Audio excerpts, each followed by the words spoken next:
Em sembla que aquesta serà la taula més accidentada de totes les que acaben de passar i les que vindran, perquè primera que ens ha fallat un convidat, que s'ha excusat, evidentment, que és en Narcís Serra, en Narcís Sastre, que ha trobat una feina nova i diu que l'impossibilita de venir, i l'altre és l'Àlex Rigola, que vindrà i s'incorporarà. El que passa és que es pensava, diu ell, que era a les 7 de la tarda en comptes de 2:15. Jo quan el vaig trucar ja vaig veure que estava molt atabalat perquè està enmig d'un assaig i està a Viladecans fent-lo i això li porta, bueno, està com una mica espès, bueno, espès, vull dir que no... això, i que vindrà i que s'incorporarà a la taula, que ja ha sortit de Viladecans. I com que a mi m'han convidat que ja he dit que era periodista, i com que ahir es va produir un fet que em sembla que s'ha d'explicar, jo voldria abans de començar tenir un record, o explicar un record que lliga amb tot això per en Carles Sentís, que va morir ahir als 99 anys. En Carles Sentís, que és una persona discutida, discutible segurament, que naturalment una persona quan viu 99 anys, si no és discutible i discutida i no li han passat coses i no li han passat contradiccions malament, a tots ens passen contradiccions vivint molt més anys, suposo, no sé, doncs amb una persona que en viu 99 encara més. Però de tota manera, en Carles Sentís jo voldria destacar, a part de les qüestions discutibles, dues coses. Una, que als anys 30 va ser el que va anar a Múrcia, concretament a Llorca, la població que fa un mes va patir el terratrèmol, per fer un reportatge sobre la immigració de murcians a Catalunya en un moment en què aquesta immigració de vinguda cap aquí era realment important. Va explicar com era el trajecte, va explicar primer les causes de tot això en reportatges periodístics, les causes de la immigració, com es feia aquesta immigració, a través del que ell en va anomenar el transmiserià, que era aquell autobús que portava la gent cap aquí, autobús il·legal per cert, i on s'establia la gent, sobretot a la banda de l'Hospitalet. Vull dir que en Sentís ens va explicar aquest país com està format, no? Com s'estava formant. Ens va explicar el país de llavors, o va intentar explicar el país de llavors, sempre des del periodisme, que és el país actual, el país que tenim. En l'època del franquisme, que aquí hi hauria la seva part discutible o discutida, en Sentís va fer una cosa diferent. Ens va explicar el món, ell era un belluguet, va anar a Nuremberg, va anar a De Gaulle, va anar a Hollywood, va anar a Europa, i en un moment de molt de tancament ens va explicar a Catalunya com era el fora. Això no ho va fer ell només, sinó que ho va fer amb altres companys periodistes segurament també de la seva generació, per exemple en Jaume Àrias, que ens van explicar què estava passant a fora.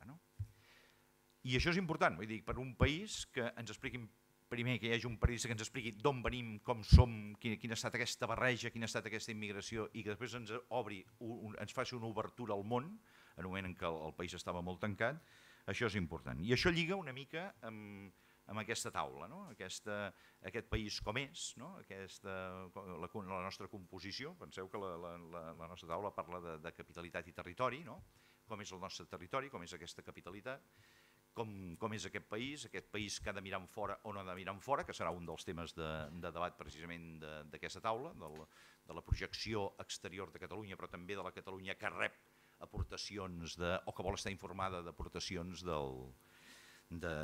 fora. Molt bé, fet aquest petit reconeixement a una persona que acaba de morir, que forma part de la cultura catalana, i nosaltres estem en realitat parlant de la cultura catalana, doncs a veure si entrem en matèria. A veure, aquest país, o sigui, fa 30 anys, em sembla que era, estem celebrant les terceres jornades de reflexió. Això vol dir que hi ha hagut dues abans, que n'hi va haver una primera, i aquesta primera va ser l'any 82, em sembla recordar, se n'ha fet referència, en època del conseller Max Kanner, que ahir precisament era aquí amb nosaltres. En aquella primera reflexió, aquelles primeres jornades, aquest país, que estem parlant de l'època del començament del primer govern de l'autonomia, el primer govern de Jordi Pujol, aquest país gairebé estava tot per fer. Estava tot per fer, no hi havia gairebé res. Llavors s'havien de construir teatres, s'havien de construir arxius, s'havien de construir i dotar, no? Teatres, arxius, museus, conservatoris, escoles de música, escoles de teatre, etc. Tot això s'havia de construir. I aquesta van ser una de les conclusions d'aquelles primeres jornades. I llavors, com que estàvem als anys 80 i no en el segle XXI, i com que veníem del gairebé no res, es va prendre una mena de model que responia a l'època de la formació de quan en Pau Riba va formar les comarques. O sigui, en Pau Riba deia, bé, per formar les comarques... Ai, Pau Vila, perdó. En Pau Vila, sí, avui jo estic una mica despesa, veu. En Pau Vila, sí, també. En Pau Vila, vosaltres ho sabeu, va formar les comarques, o va dividir les comarques, atenent al lloc on, en Pau Vila, on els habitants de les diferents poblacions anaven a mercat o anaven a buscar els serveis. I així es van establir les comarques i així es van establir les capitals d'aquestes comarques. I el pla aquell responia més o menys, a veure, per aclarir-ho, Llançà, per posar un exemple, té de referent Figueres, com Figueres té de referent en qüestió de serveis, en qüestió de metge, en qüestió de sanitat, però també en qüestió de cultura, té de referent Figueres, com Figueres té de referent, més enllà, Girona, com Girona tindria de referent Barcelona. Llavors la pregunta que jo em faig és, aquest model, que va ser un model que més o menys va funcionar o que va funcionar a l'hora de construir equipaments, a l'hora de construir xarxes, és un model que encara funciona o no funciona. O sigui, Barcelona capital. Capital de què? D'un país o no d'un país? O sigui, la cadena aquesta de poble, capital, capital de província, capital d'un país, s'acaba aquí? O sigui, més enllà de Barcelona, què hi ha? Hi ha una projecció exterior? O sigui, Barcelona és capital d'un país o Barcelona, a més de capital d'un país, mira més enllà? Té uns altres referents? O sigui, ella mateixa té referents a fora? Quins són aquests referents? O Barcelona és la que és referent d'altres poblacions fora de l'àmbit català? Aquesta podria ser una pregunta per encetar aquest debat, que és en realitat el que encetarem. Però al mateix temps hi ha altres poblacions que han agafat un protagonisme, per exemple, Girona. Girona viu més o menys al marge de Barcelona.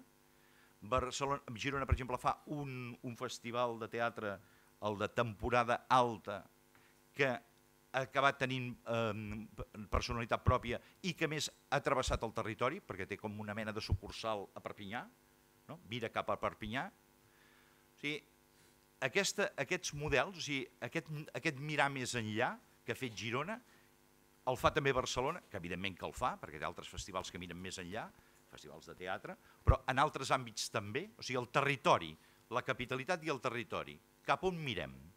O ens miren i cap on mirem nosaltres. Llavors aquí tenim unes persones que són les que ens acompanyen, que ens poden donar resposta a això que sembla que no lligui, perquè ara veureu que aquestes persones sembla que no lliguin, però acaben lligant, perquè tenen a veure amb el territori. Tenim aquí en Joan Noguer, que és el catedràtic de Geografia Humana de la Universitat de Girona i director de l'Observatori del Paisatge de Catalunya. Estem parlant d'un paisatge, estem parlant d'un país, el paisatge. Tenim aquí en Ambient Bemoia, per de moment, Vilanova i la Geltrú, documentalista, periodista, fotògraf, gerent de la xarxa de teatres públics de Catalunya. Estem parlant de teatres públics i xarxa, per tant, de territori també. I estem parlant també d'en Mateo, en Josep Lluís Mateo, arquitecte, nascut a Barcelona el 1949, doctor arquitecte, que està acabant de construir la seu central del fons de pensions holandès i també l'edifici de la Filmoteca de Catalunya aquí al Raval, que ell parla de la internacionalització. Quan vam parlar ell i jo, em va dir, jo vull insistir sobretot en la internacionalització. Bé, doncs parlem de la internacionalització. Parlem del territori, parlem de la xarxa de ciutats d'aquest territori i parlem de la internacionalització o possible internacionalització d'aquest territori o de la seva capital.